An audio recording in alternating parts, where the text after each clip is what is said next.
Hello and thank you for joining us on the news on NTA International, reaching you live from Abuja. I am Ruth Aguele. Let's begin with the headlines. President Buhari observes Jum'at prayer in Mecca ahead of the summit of the Organization of Islamic Cooperation, OIC. Hungary and NTA set agenda for partnership in sports and entertainment.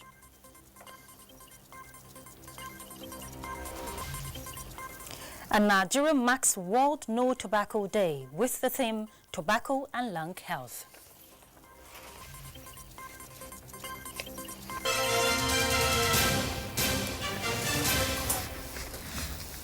And now the news and details. Ahead of the summit of the Organization of Islamic Cooperation, President Muhammadu Buhari Friday afternoon observed Jum'at prayer at the Grand Mosque in Mecca with other heads of state and government already in the holy city for the conference.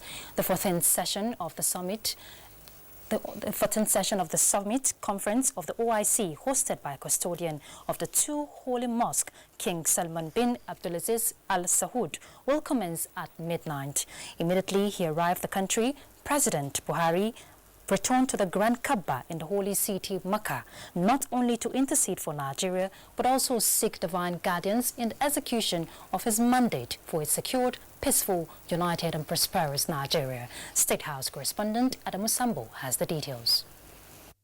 Although President Muhammadu Buhari is in the Kingdom of Saudi Arabia for the summit of the Organization of Islamic Cooperation, with the holy city of Mecca as the venue and the Grand Kaaba just nearby, maximum benefits of the visit must be derived for both personal and greater national interest.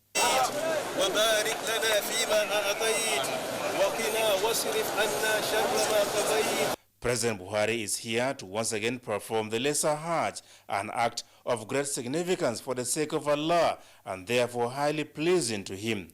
Consequently, sins are not only forgiven here, but all prayer requests are considered granted. For the Nigerian leader, still basking in the euphoria of his inauguration for another term of office, it is one opportunity that cannot be misused. Therefore, apart from Tawaf or circumambulation of Kaaba, the president, accompanied by, amongst others, the governors of Jigawa, Niger and Osun states, also performed Sa'i between the mountains of Safa and Marwa. He walked and indeed run where necessary in compliance with the Islamic injunctions, during which intermittent prayers were offered to Allah for the nation and its present leadership. Throughout the Lesser Hajj, President was busy praying for Nigeria bit by bit from each stage to another for Almighty Allah's intervention to intervene in our country and make it much easier for him to take the country to the next level. So how significant is the President's prayer for Nigeria? It's very important because of the fact that Allah subhanahu wa ta'ala has given him that responsibility. Because of that responsibility, when he prays, there is high probability that his prayer will be accepted. And among the prayers that are accepted by Allah subhanahu wa ta'ala is the prayer of a righteous and just leader. This is the second time in less than 3 weeks President Muhammadu Buhari is performing the Lesser Hajj, but not the three governors on his entourage. So what have been their prayers to Allah at this point in time? It's prayer for peace for the entire country and prosperity. We are aware of the economic challenges, and we pray very hard for Allah subhanahu wa ta'ala to help the country, bring in peace, bring prosperity, and eradicate poverty in the land. I prayed for our President Muhammadu Buhari, for Allah to give him the strength to rule Nigeria properly in the right direction. I prayed for Nigeria as a whole, for peace, in view of the present security challenges facing us.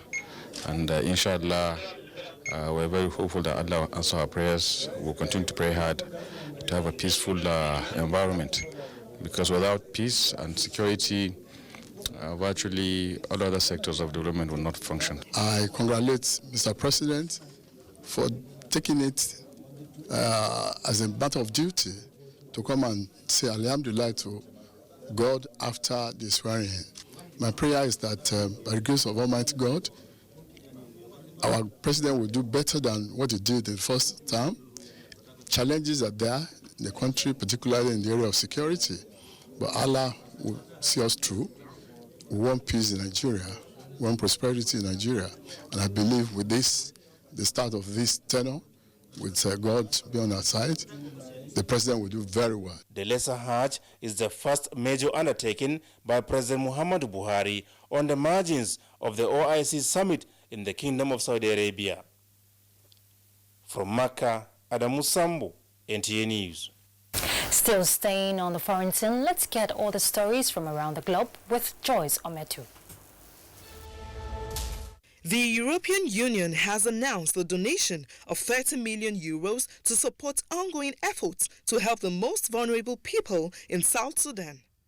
The funding, the European Union says, comes as part of the Commission's 7 adopted new programs and additional funds for the Horn of Africa. It further indicates the new funds for South Sudan are for increased access to primary and secondary education for children in remote areas and access to health services.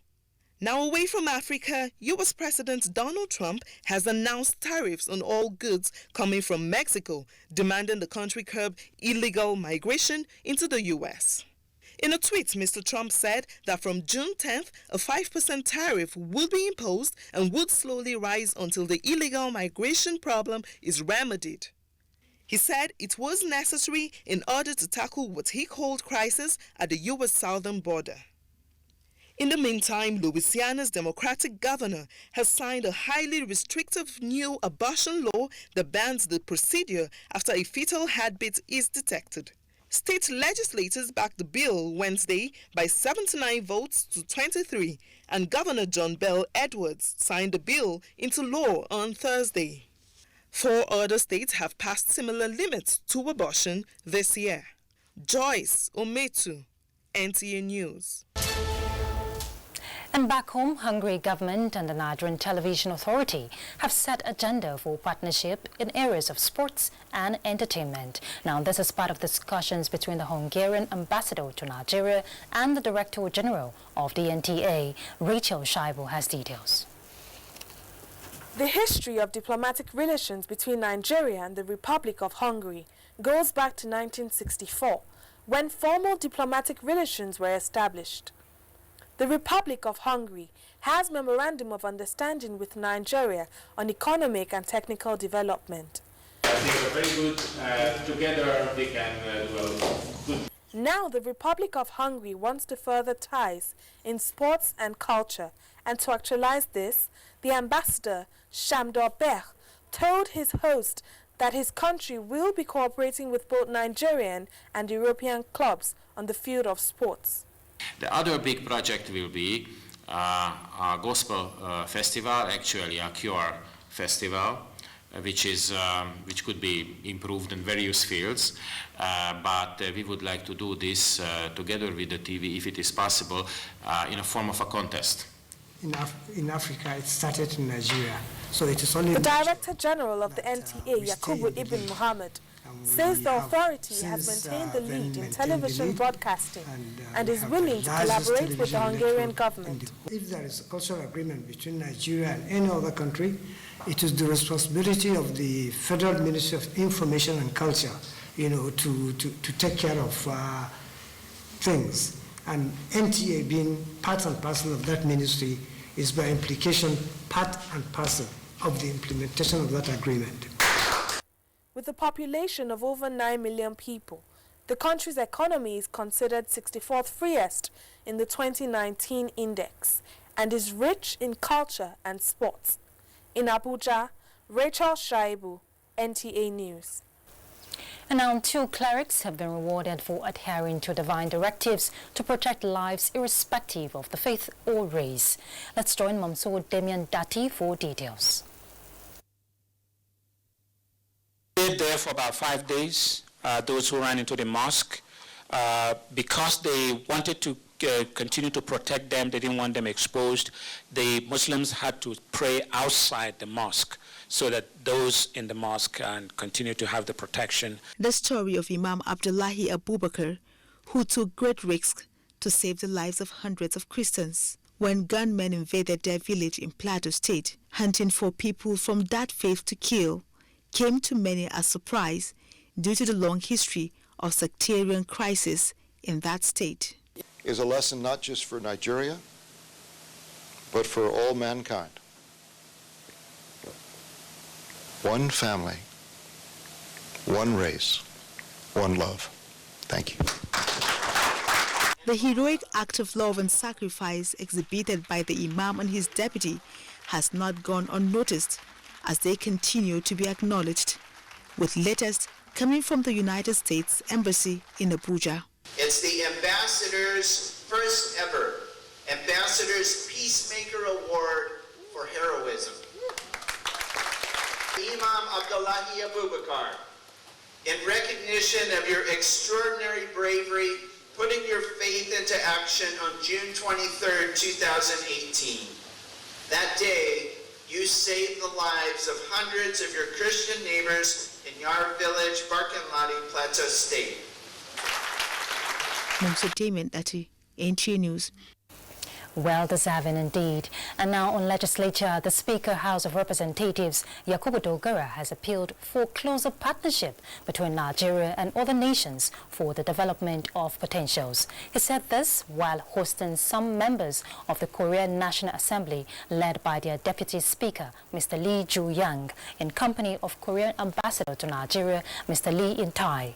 Yakubu Dogara mentioned sectors which Nigeria has huge potentials, such as agriculture, solid minerals and tourism, when fully exploited, could be mutually beneficial in addition to investments in the oil sector.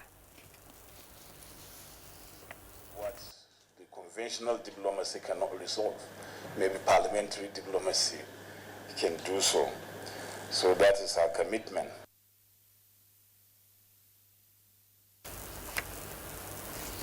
Deputy Speaker of the Republic of Korea, Mr. Ju-yang, disclosed his country's interest in promoting economic growth in Nigeria. 생각되는데 한국을 방문해 주시기를 기대하는 바입니다. Mr. Speaker, I understand that you, as a very young leader of Nigeria, and I believe you will have a great role in leading the future of Nigeria. He suggested consolidation of relationship between Nigeria and Korea parliaments.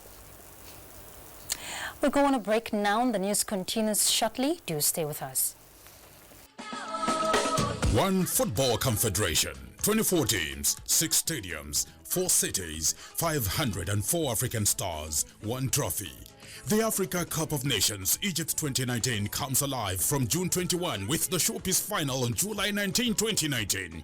Watch the 52 matches of the tournament live on Africa's biggest and largest television network, NTA, in partnership with Hot Sports. Be part of the biggest soccer fiesta in the African continent as the Super Eagles go on a bold mission to clinch the prestigious title for the 4th time, to the excitement of millions of fans across the length and breadth of Nigeria. For inquiries, please contact Abubakar on 0803-331-0175 and Felix on 0803-308-2375. NTA, you can't beat the rich. Thank you for staying tuned. Now, the Federal Ministry of Health and other stakeholders in the health sector say parents and rehabilitation facilities must pay critical attention to the habits of their wards and patients, as the faulters of the National Tobacco Control Regulations will henceforth be prosecuted. This was the message of the Permanent Secretary, Ministry of Health, Alhaji Abdulaziz Mashi Abdullahi, to Nigerians as the world celebrates No Tobacco Day. Elizabeth Omoriyi reports. This young star is Shana Wale. He picked up a smoking habit at a very young age, but was lucky to get help to overcome it. Not many are lucky. Some feel that if they have been under pressure or be stressful, they decide to embark on smoking.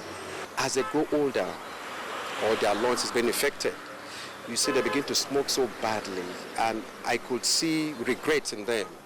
You know, as a psychologist, each time you see them cough, very strong cough, it affects, and they lose their weight. And so, millions still engage in this dangerous habit that not only affects them but also others who perceive such smoke. A World Health Organization report shows that tobacco smoking is responsible for the deaths of about 600,000 people annually, a development that makes the world to choose this day to enlighten the populace on the dangers of tobacco smoking.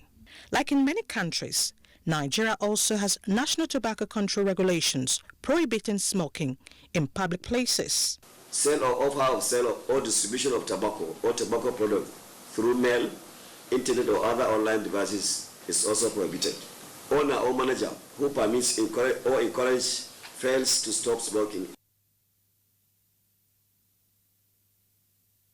Some non-communicable diseases at the World Health Organization, Dr. Mary Dewan now joins us in the studio to talk more on tobacco smoking and implication on human health.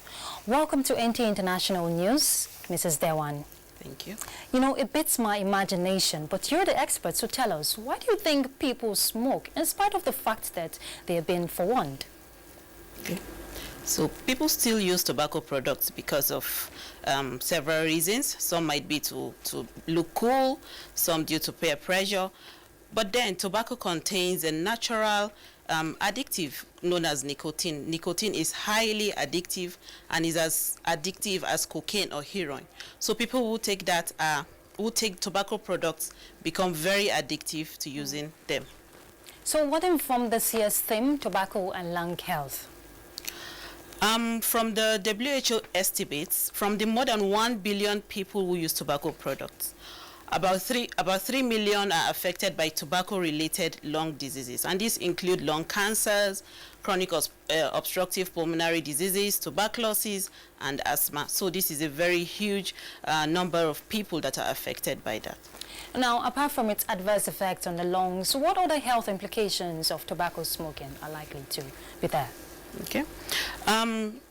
Tobacco is the single most important risk factor for 4 of the major non-communicable diseases, and these include cardiovascular diseases, diabetes, cancers, and chronic obstructive pulmonary diseases.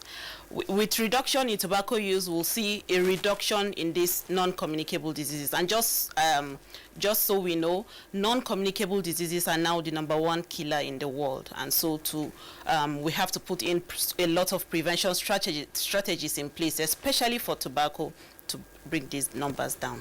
So how much awareness, is the WHO doing to enlighten the public, especially smokers? Okay. We primarily support the Federal Ministry of Health, and from the National Tobacco Act 2015, which has recently been empowered by the passage of the 2018 National Tobacco Regulations. In the days to come, you'll see a lot of implementation activities being put in place, from raising awareness, from the hotel to the entertainers, and all the different categories of people that we know might inadvertently promote or advertise the use of these tobacco products. So what would be your advice on a final notes for people who smoke and those who do not but are having intention to start, especially the younger ones? For those who do not smoke, my advice is do not start smoking, because it's a bit difficult to quit when you start. And for those that smoke and want to quit, there are the WHO is supporting the ministry to do a pilot on cessation services, and in a short while we'll do a nationwide scale-up to offer cessation services for people who smoke. Thank you very much, Dr. Mary Dewan. Thank you. It was nice having you here on the program. Thank you. All right, now, the Economic and Financial Crimes Commission has arraigned 3 officials of the Joint Admission and Matriculation Board from Benue and Plateau states before the Federal Territory High Court sitting in Maitama for alleged criminal breach of trust and corruption. Among the three is Philomena Chieshe, who alleged that a snake swallowed the sum of 33 million naira in Makurdi, Benue State Zonal Office. The two officials from Benue State are standing trial on 8-count charge, while the other officer from Plateau State is standing trial on 4-count charge for their refusal to inform relevant authorities the financial status of JAMB e-card sales supplied to both states between 2014 and 2016. The three officials pleaded not guilty to all the counts. Consequently, the prosecution counsel applied for trial dates and that they should be remanded in prison custody. This was objected by the defendants' counsel and informed the court that they have already submitted bail applications. The presiding judge, Justice Peter Afen, remanded the defendants in the EFCC custody pending the outcome of their motion on bail is heard and determined on the 3rd of June. Let's now join Musa Baba Aliyu for news from the financial sector. The federal government has approved the second and final tranche of 22.6 billion naira to pay the pension and gratuities of ex-workers of defunct Nigerian Airways. The former Minister of Finance, Zainab Ahmad, recently secured the approval of President Muhammadu Buhari for the release and subsequently payment of the outstanding 50% entitlements. It would be recalled that about 6,000 senior citizens were penciled to receive payment of salary arrears covering about 5 years and 50% pay rise on account of the national carrier that was liquidated in 2004. The federal government is encouraging South African government to invest in Nigeria's gas sector, which it said it's currently worth $50 billion. This was at the Nigeria-South Africa Chambers of Commerce meeting. Director, Department of Petroleum Resources, said the action was ignited by the conviction that there is prospect for gas in Nigeria beyond its shores. He noted that such investment prospects abound in the development of upstream gas fields with a total of 37.4 trillion cubic feet, Trans-Nigeria Gas Pipeline Project. Thank you, Musa. Now, the National Youth Service Corps says it will henceforth include the date of birth of Corps members on the Certificate of National Service. Director General of the NYSC, Brigadier General Shuaibu Ibrahim, stated this while responding to questions on the outcome of the 3-day workshop with stakeholders in Abuja. Olainka Ojo reports. During the 2019 NYSC Badbi Pre-Mobilization Workshop with stakeholders, the issues of mobilization of unqualified graduates by corp-producing institutions and that of disparity in the date of birth of prospective corps members took the front burner. At the end of the meeting, stakeholders unanimously agreed for the date of birth of youth corps members to be included on their certificates. The issue of the age inscribed in the NYSC certificate will checkmate issue of corruption in terms of age declaration. It's helped to prevent falsification of age. Because already the people that are supposed to go on retirement, they are still on it. Over time, people have seen the National Youth Service Corps scheme as a stopgap for employment, so they falsify their age. This has led to some youths participating in the scheme more than once. Imagine the cost implication of somebody being mobilized twice, 3 times, and somebody with fake age coming on board the scheme. It's going to add additional burden in terms of funding to us, and that's why we are very serious about it. The NYSC Director General also appealed to the National Examination Council, NECO, National Business and Technical Examination Board, NAPTEP, and other examination bodies to key into the initiative, like the Joint Admissions and Matriculation Board, JAMB, by inscribing the dates of birth on certificates. Olainka Ojo, NTA News. And on a sad note, President Muhammadu Buhari has received with deep sadness notification on the passing away of the President of Petroleum and Natural Gas Senior Staff Association of Nigeria, Pengasan, Francis Johnson. The President joins Pengasan and all labor unions in the country in mourning the visionary leader whose good nature, understanding and forthrightness helped in improving the welfare of workers and contributed immensely to the stability witnessed in the oil sector. A statement by the Senior Special Assistant to the President, Media and Publicity, Garba Shehu, said the President believes the Labour leader's demise is a collective loss to the family, Labour movement and the entire nation, urging all loved ones to find solace in the legacy of sacrifice, diligence and patriotism he left behind, especially in speaking up for the voiceless and underprivileged. And on to sports. Football enthusiasts tasked Flying Eagles to go beyond second round of FIFA Under-20 World Cup in Poland. Kenne Ima has details of this and more on Sports Updates. Football enthusiasts have tasked Flying Eagles of Nigeria on focus as they go into the round of 16 of FIFA Under-20 World Cup in Poland. The Paul Ayabogo coached team progressed as one of 3 best losers after a 1-1 draw against Ukraine on Thursday. Not really approached games the way we like. They've not hit the ground running, and I think the coach needs to go back to the drawing board to ensure that the team plays well in their subsequent encounter.